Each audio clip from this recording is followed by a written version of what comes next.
sama darah, takut sama jarum. Jarum ada.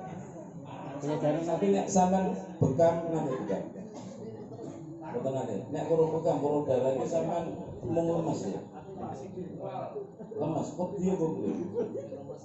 Lemes. Ingine keren kurang darah. Aku. Oh, oke. Rapi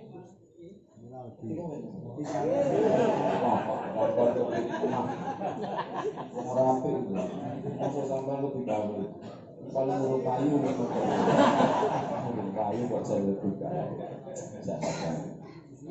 Kita ini gitu urut, kita ini ngomong. Jenenge sinten? Nah, yang jarum itu maksudnya nek urut jarum terus sampai toner ngono kok. Urut jarum muntah. Jarum dhewe. Sama itu pikirannya enggak beres. Wes, sampean pikirannya kurang oke. Maksudnya jarum dhewe iki maksudnya sampean nyekel jarum dhewe apa wong liya lagi jarum ngono lho.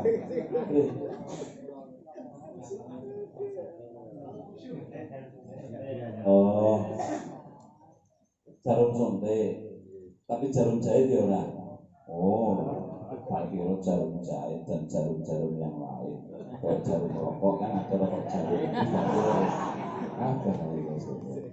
Ya itu masih biasa. Karena wajar ketika orang takut jarum suntik hanya takut ya, enggak histeris. Yang sudah masuk karena gangguan adalah histeris.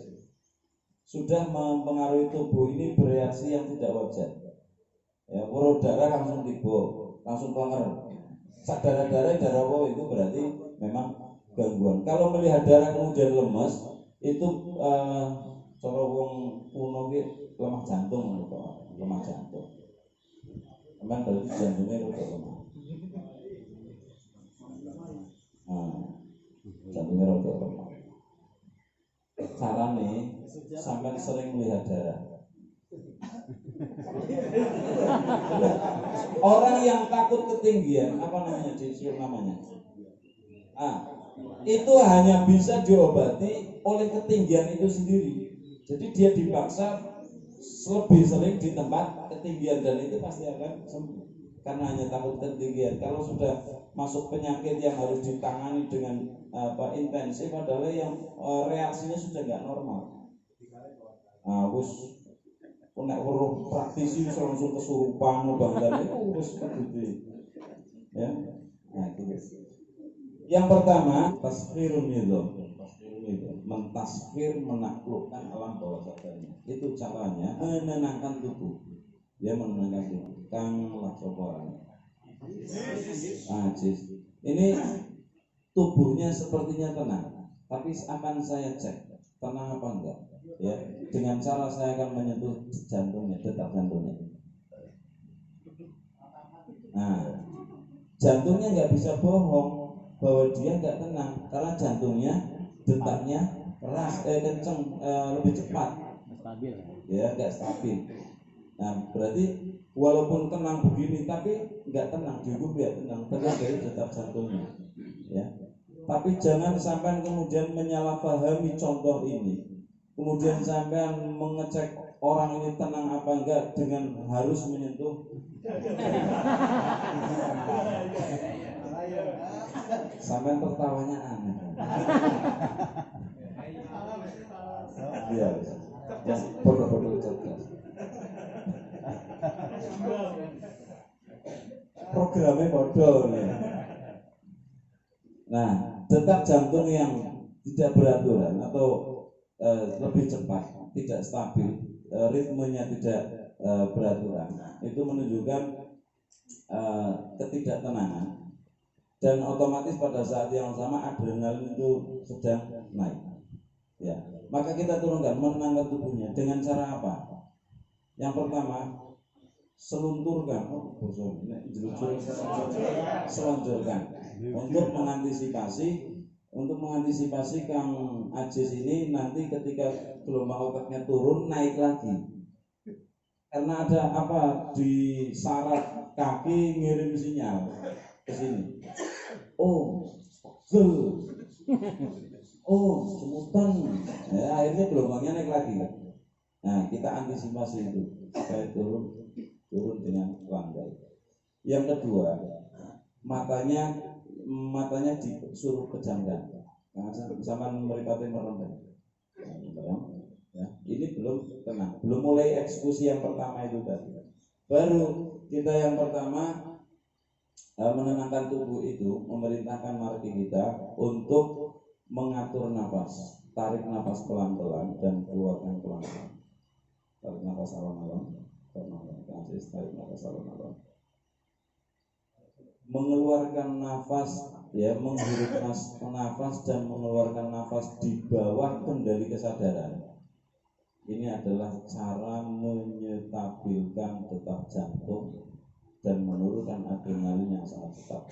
Lakukan ini setiap kali kita marah atau kita panik, ya, atau terlalu capek, terlalu emosi. Ini dengan hanya mengatur nafas seperti ini saja akan cepat melancarkan peredaran darah dan akan mengantisipasi orang ini terkena penyakit stroke, apalagi punya darah tinggi. Ya, suruh berolahraga dengan cara seperti ini.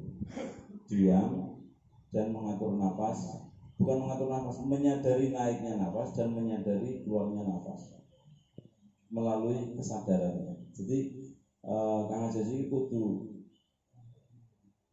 ngatur nafasnya alon-alon, keluarkan juga pelan-pelan, dibawa kesadarannya. Karena apa kok dibawa kesadarannya? Paru-paru itu di bawah alam bawah sadar. Kembang kempisnya itu ada saraf yang sudah otomatis. Demikian pula jantung, ya. Maka ini tenang atau tidak, ya, hanya dengan melihat tubuhnya.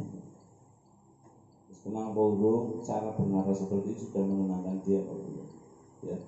Karena apa?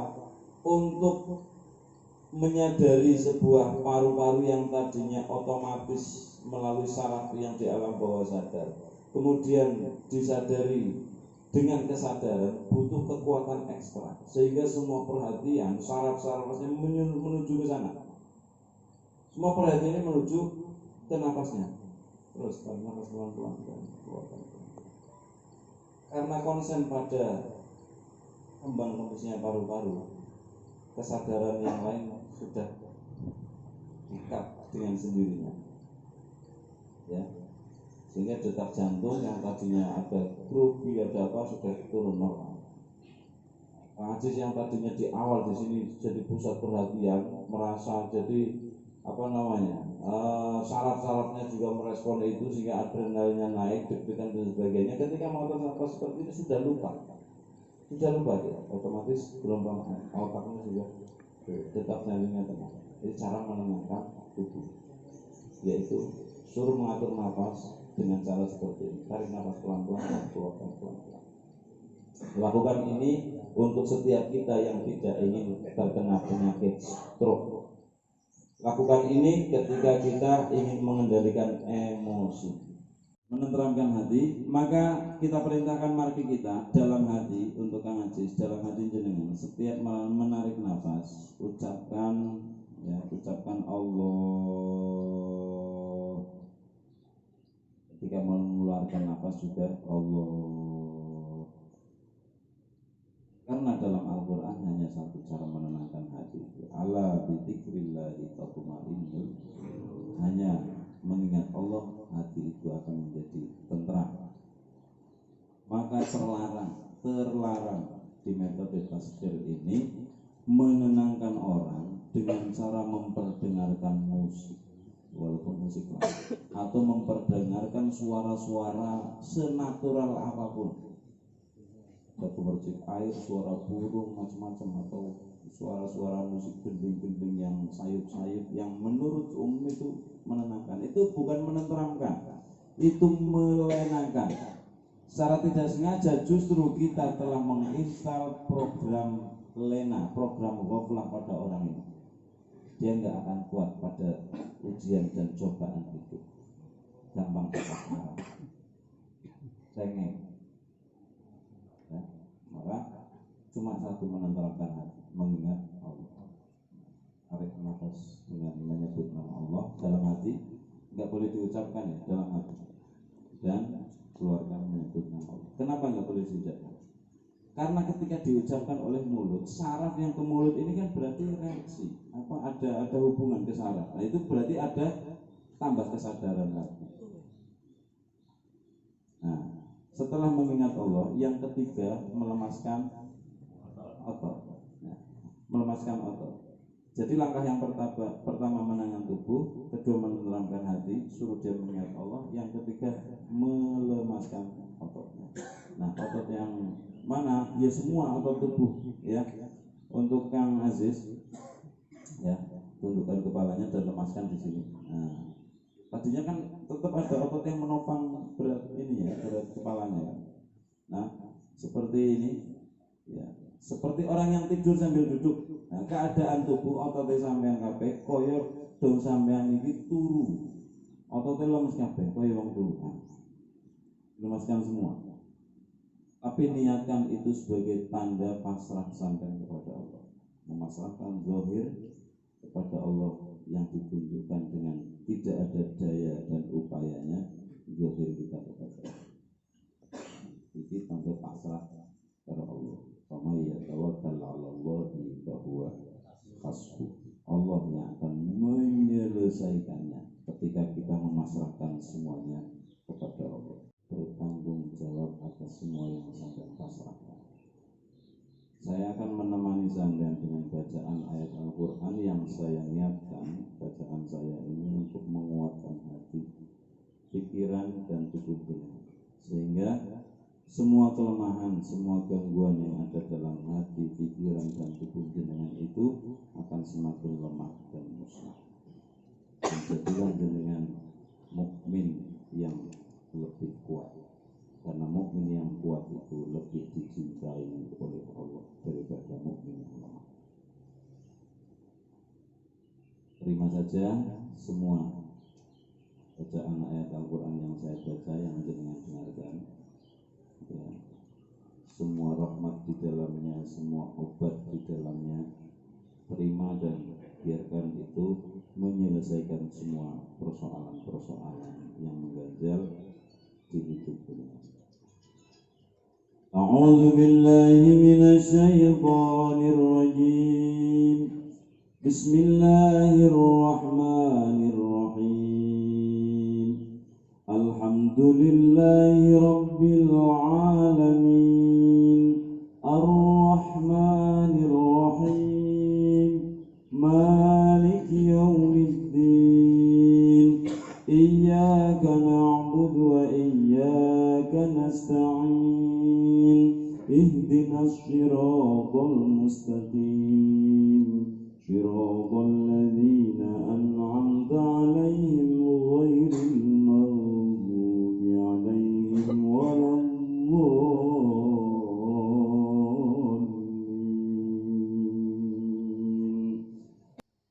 Untuk Kang Aziz, kalau sampai melihat darah itu lemes dan itu mengganggu sampean, maka dengan barokah ayat-ayat Al-Quran yang saya baca atau yang nanti setiap kali sampean membaca itu menyembuhkan dan menormalkan kembali sampean, sehingga setiap kali melihat darah ya biasa seperti orang yang lain.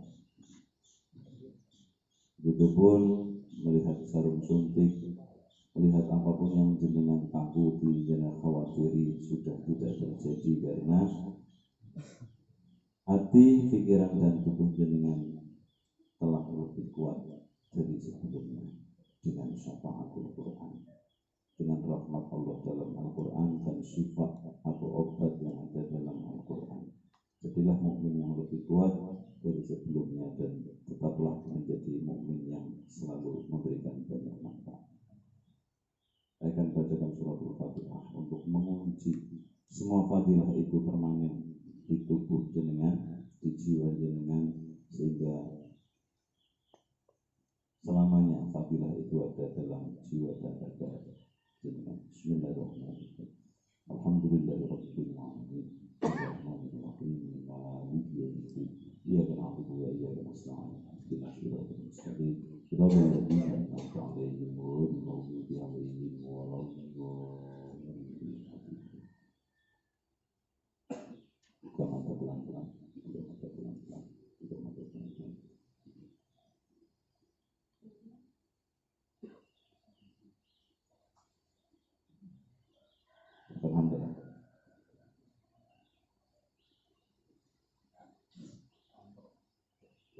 Tepuk tangan untuk Kang Aziz. Kembali ke tempat. Ya, ketemu. Ya.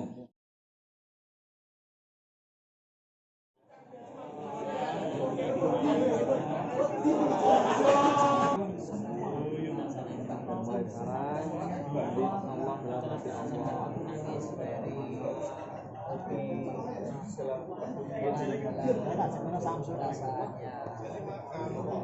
Sehingga nanti dapat mendoakan dari Mas Husairi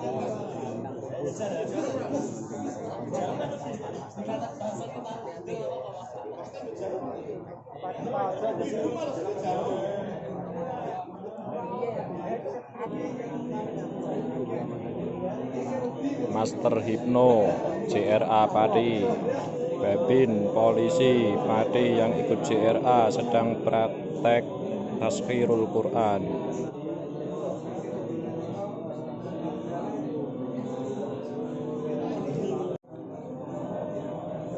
Ini praktisi JRA PAC Margoyoso sedang praktek taskhirul Quran. Saudara Arifin berpasangan dengan Pak Pujo.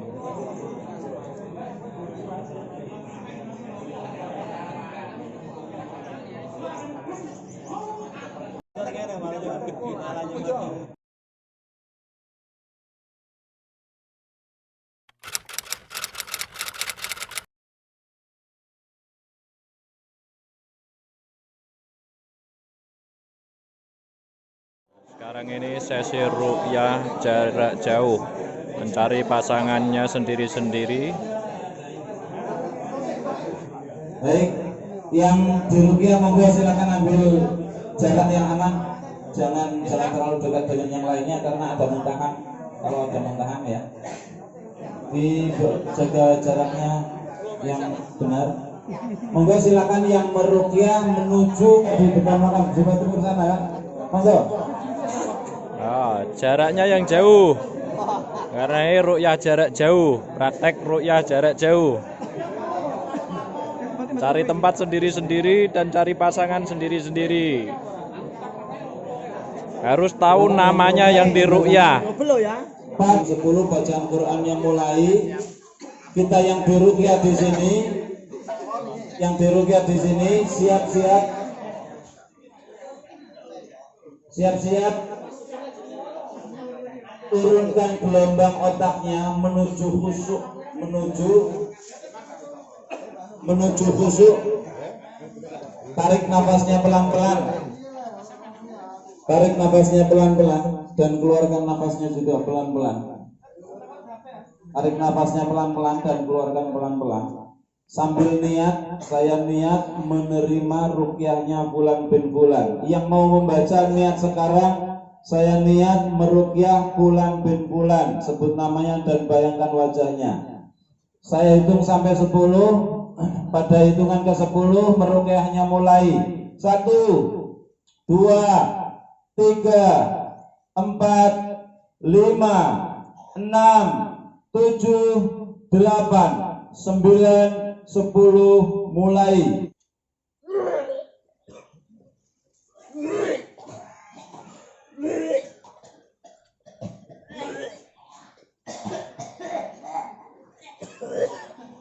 Ini yang di sini orang-orang yang diruqyah.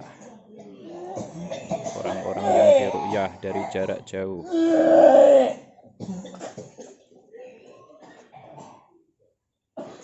Yang berada di sana itu orang-orang yang meruqyah.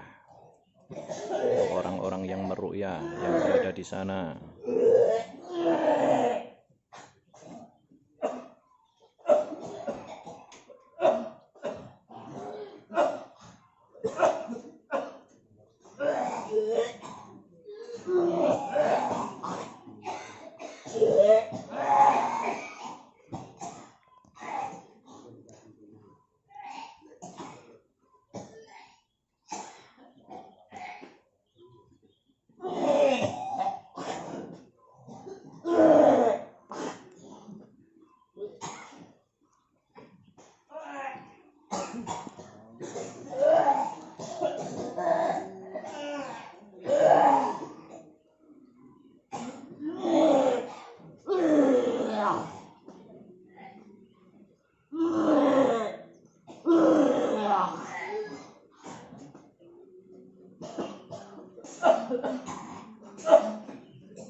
Ini pesertanya praktisi semua.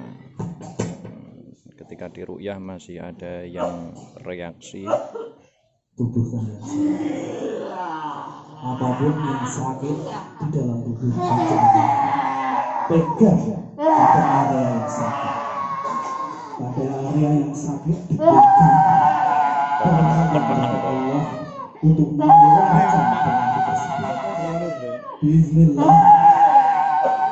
Sesuatu yang sakit di dalam tubuh panjenengan yang terasa sakit, pegang dan memohon kepada Allah penyakit yang ada yang panjenengan pegang untuk meminta kepada Allah agar di sini menerima. Sekarang selesai. Sekarang bergantian yang meruqyah, bergantian diruqyah. Yang meruqyah kembali ke tempat, nanti gantian untuk diruqyah.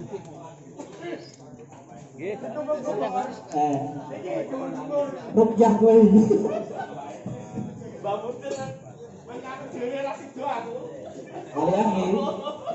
Ini tadi yang reaksi luar biasa. Gantian nanti meruqyah. Nah, kita dengan sing ya.